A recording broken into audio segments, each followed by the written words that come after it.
Hey guys, welcome back to another Apocalyptic Shadow Guide, featuring for the first time ever a rerun of both of the same bosses since back in 3.0. As always, feel free to skip to whatever sections you need using the timestamps below in the description. There's also links if you'd like to look at sample teams used versus these stages, as well as a form to submit your own clears if you so wish. With that out of the way, let's begin. The buffs on break this time involve taking immediate action, removing CCs if any, and a full heal for the whole team. Note that if a character breaks during their turn, they will immediately go again, regardless of where they would normally be placed in the action order. This could risk ruining some -1 setups. So, for example, if you have Sunday, you either want to break on turn with your DPS's initial basic or skill before Sunday advances, or break off turn with, say, an ultimate follow-up or any other attack after being advanced to preserve the DPS Sunday DPS tuning. Doing otherwise will end up wasting at least one turn your DPS could have had. Note that for Anaxa, any skills after his first count as off-turn actions, similar to Archer, Qingxue, and other DPS that can spam multiple skills in the same quote-unquote turn. The buff overall is actually the same as 3.2 Skaracabaz, though 3.0 Skaracabaz and Phantyllia came with SP and ult refunds on break instead, making SP management and ability to capitalize on more turns more important for this rotation, and survivability a bit less of a priority, opening sustainless routes. Thankfully, these bosses' attacks have not increased in power since version 3, though they do still hit decently hard enough to encourage a sustain regardless, along with CC in Skaracabaz's case. Enemies also take 15% more Memo Sprite skill damage, compared to 25% skill damage before, and 25% more ult damage, up from 15%. A slight buff to Memo Sprite users, not that they needed it, as well as ult spammers, and a nerf to skill users. As for the selectable buffs on Phantyllia's side, Doc gets a much needed 50% weakness break efficiency buff, which is nice since high slings is needed for damage but contributes no toughness due to lack of physical weakness. Their last buff on Phantyllia's 3.0's appearance was 60% DOT detonation per attack on weakness broken enemies once per character turn. Yeah, considering how DOT's revamp has made them more like a follow-up team, this current buff is way better. Break gets a 15% break damage vuln, or 35% for super break damage specifically, rather than a ramping 5% per enemy kill, up to 25% break damage vuln. Obviously stronger due to being unconditional and a higher ceiling for super breakers especially, but not nearly enough to make up for the rampant HP difference. And crit gets a 30% crit damage boost to basic and ult damage, which turns into 60% versus weakness broken enemies. Same exact buff as back in 3.0, with only one real new candidate in Saber significantly appreciating the boost in ult damage. Really puts into light how Dill is still our strongest basic focused crit DPS though. Wonder if we'll get more additions to that archetype anytime soon. As for the best DPS, Anaxa reigns as the new king, taking Fei Xiao's once undisputed position as the top dog. His damage profile of relatively decent AoE, boosted by the ult damage buffs he has access to, into massive single target toughness, even without any skill damage buffs, lets him absolutely decimate this stage. This especially holds true with new supports that give him more 0 AV turns, damage, skill points, and even more base toughness. No skill damage buffs does make hitting damage breakpoints harder, sure, but if he hits those breakpoints, he almost always finishes the job with overkill to spare. That being said, Fei is still comfortably in second place, especially with the full heal on break allowing her to clear sustainless much easier, though the difficulty has also increased with the same buffs and more HP. Finon is a much more comfortable clear, and his high damage output and single target toughness after clearing the Lotuses, plus his ability to ignore the energy, action delay, and max HP drain debuffs in this stage makes him a solid pick. Next down the list we have DOT, which is limited by one of his core members being off element, but assisted by the weakness break efficiency buff, allowing them to run a more flexible slot in the 4th position than Ron Mei. This actually results in Acheron doing pretty decent in DOT teams as well. In addition to her AoE with single target bounce ult matching well versus the stage, Saber has a surprising amount of toughness damage in her kit. 40 toughness for AoE ults is double that of most AoE ults in the game, not to mention her enhanced basic being an AoE 20, and the extra 20 from her bounces on the ult makes it deal double the single target toughness damage of most ults, if only one enemy takes all of the hits. And Mighty, thinks that Cyrene is much more at liberty to spam his 30 main, 20 adjacent Godslayer be gods. Though with Cyrene being able to contribute toughness, he definitely wastes a lot of damage before breaking. Still deals way more than enough damage though, when, hey, RMC's Enhanced Basic deals rainbow toughness damage for some reason, so that's neat. Aglaia doesn't deal much toughness damage, making her slightly worse than her competition, but her crit damage is still competitive with the rising HP numbers, so she's still a solid choice. Rappa and Firefly, on the other hand, deal lots of toughness damage, but their break and super break damage is lacking even with the boost, and they sadly don't have Anaxa levels of toughness allowing them to speedrun past Phantyllia's modes. Still able to snag the clear though. And Blade benefits from being the only HP scaling DPS to actually be on element versus Phantyllia, though if you're using him you're probably pairing it with Hyacine for what's actually a dual DPS team in practice. Casterus and Evernight are purely off element, meaning that your score is either gatekept by Phantyllia's Lotus spawns, or you bring an unorthodox implant option like Anaxa or Silverwolf. Given how dominant their matchups are versus Skaracabaz though, running them here is usually ill-advised. The same applies to the Herda, who wants her E2 to push for damage against a single target fight, and Anaxa to help with off element, and she still loses the E0 Anaxa hypercarry anyways.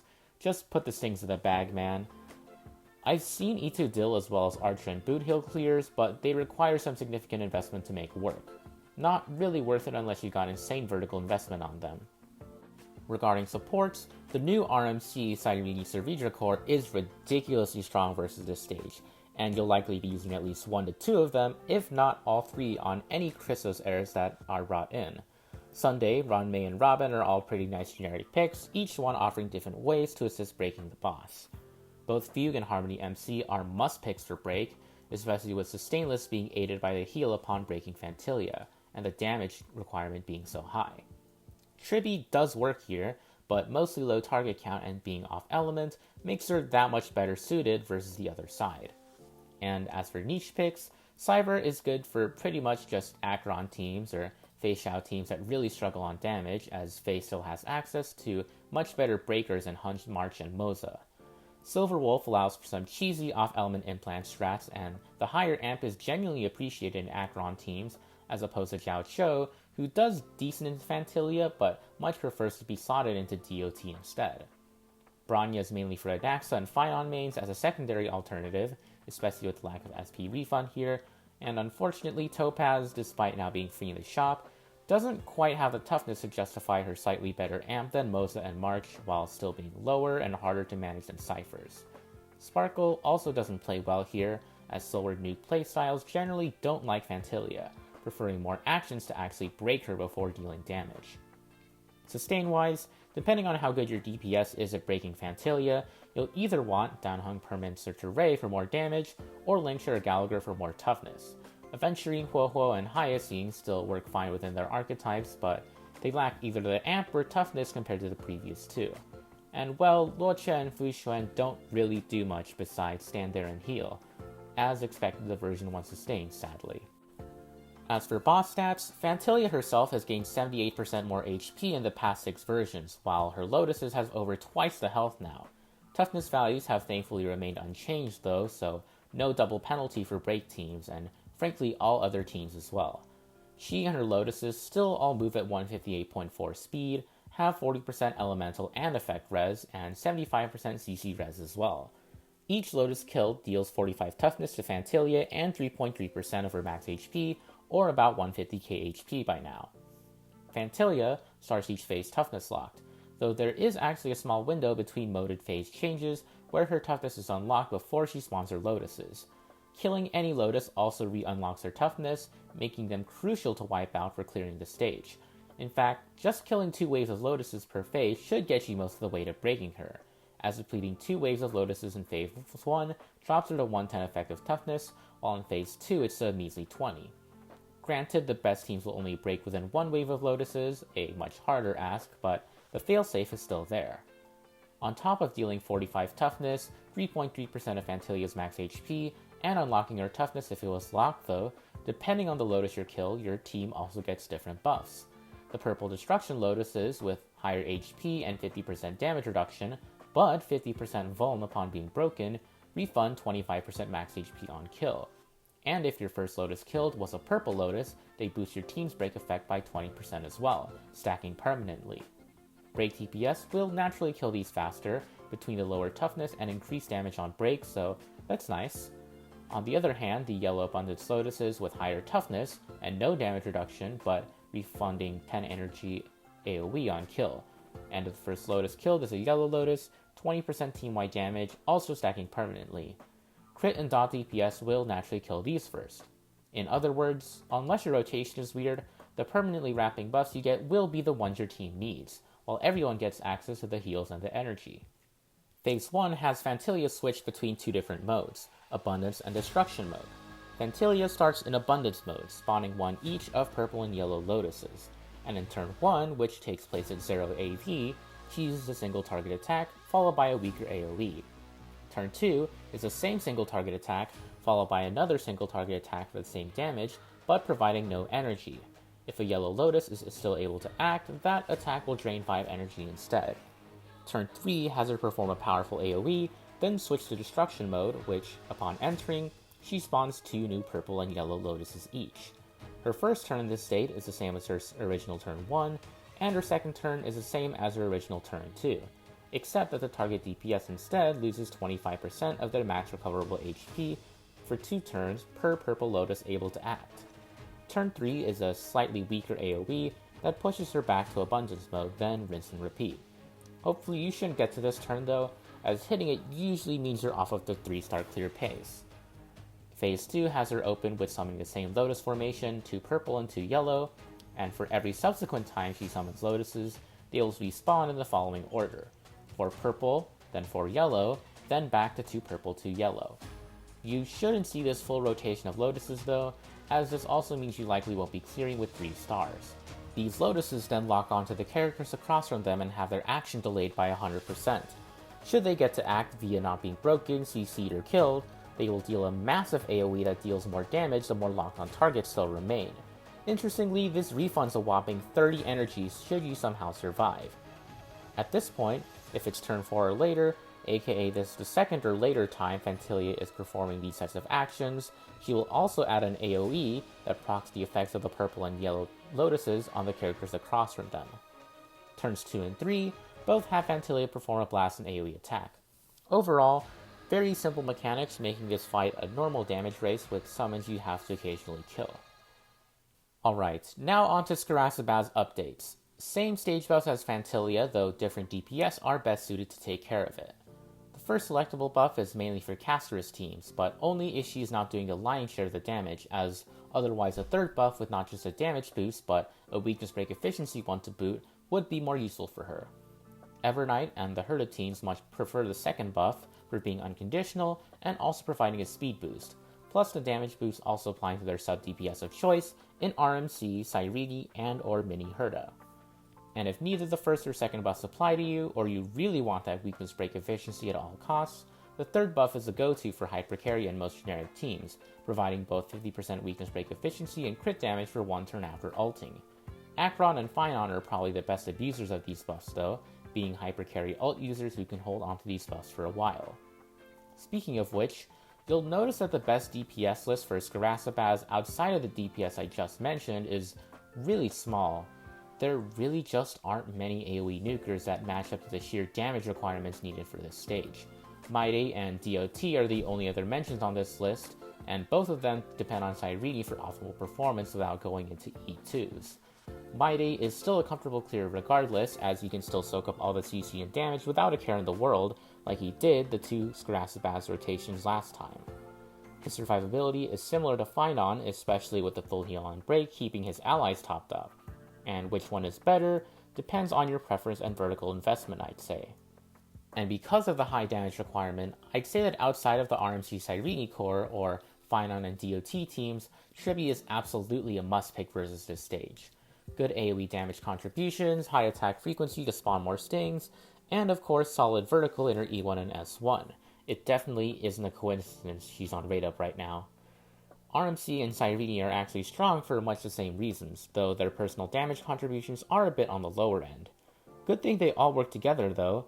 even if their true damage only stacks additively and can't scale off of each other.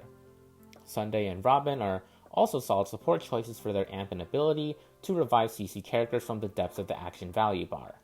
Bonus points to Robin for being CC immune in her ult state as well. Otherwise, Servidra is obviously great with the men. Misters Finon and Mydemos. Cyphers and Silverwolf, meanwhile, are here for Acheron support, and Mini Herta is there for her bigger self. Anaxa lacks the same attack frequency as Herta versus this stage, unfortunately, and given how dominant he is versus Phantyllia, I can't in good conscience suggest him as a third of support here. On a budget, Xiao Qiu, Ron Mei, and Pella can also be slotted in Acheron, high damage dealer, and Ice DPS teams respectively, though that's about as far as I'd be willing to take flexibility supports-wise. As for sustains, Dan Heng and Hyacine are also best in slot for their raw amp and personal damage contributions, but if you're purely concerned with survival, I wouldn't count out Aventurine either. Decent frequency attacks, plus the ability to draw and soak single target CCs rather than take the action delay from them is really helpful. Otherwise, Lingxia is slightly less useful due to the lack of F-Res or other CC prevention, but sustains well and is good for the Herta and Tribi team stack generation. Fushan and Gallagher can also tank CCs pretty well, but their sustain is a bit more suspect, and, well, Luocha and Huohuo are the heal boss of this stage, not really contributing much else. I won't go into too much detail with Skaracabaz here since I already have a multi-part video series on how to beat it, which you can check in the description. Compared to last run though, it and its Sting's HPs have doubled since 3.2, or a bit more if looking back to 3.0. This makes it way harder to kill the 2 to 3 waves of stings required to break its toughness, and harder to finish off in one go once its weakness is finally broken. The stings do inflict AoE damage and fall upon death, so you're usually better off spawning and killing them one at a time rather than trying to delete them all at once. Overall though, this is not a very fun fight, and as much as I complained it was just straight up an AoE HP wall in version 3.0, it's literally more than twice that now. Think of trying to clear Pure Fiction's Wave 3 with no ramp-up time and CC thrown in the mix. It's awful. Hope you enjoyed this guide. I know it's out pretty late, so I did my best to do more research on what the most used teams were from multiple sources, since I had more information available to me. I'll go a bit more into my thoughts about this APOC Shadow rotation in a separate video, since I think it's actually a bit more reflective in the way this game is going as a whole. For now, I'll just leave you with this meme though, as a teaser for what's to come. Thanks for watching, and as always, have a great day.